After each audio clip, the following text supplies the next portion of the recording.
പപ്പ ഇത് കണ്ടോ, ഒരാള് വീട്ടില് വിമാനത്താവളം വരുന്നതിന് മുമ്പ് തന്നെ പത്തനംതിട്ട ജില്ലയിൽ വിമാനം ഇറങ്ങി. എന്നാൽ ഈ വിമാനത്തിന് പിന്നിൽ ഒരു പ്രതികാരത്തിന്റെ ഈ വിമാനം ഉണ്ടാക്കിയതിന്റെ ബാക്കിലൊരു കഥ ഉണ്ട്. കഥ? എന്ത് കഥ?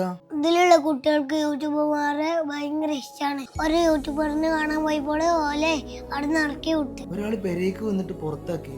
എന്ത് യൂട്യൂബറാണത്? നമുക്കൊന്ന് കാണാൻ പോയാലോ ഓലെ? ഇത് പത്തനംതിട്ടയാണ്. നമുക്ക് ഇവിടുന്ന് 100-150 കിലോമീറ്റർ പോകണം. നമ്മളങ്ങോട്ട് ചെല്ലുമ്പോൾ ഓൾക്ക് ഭയങ്കര സന്തോഷമായിരിക്കും.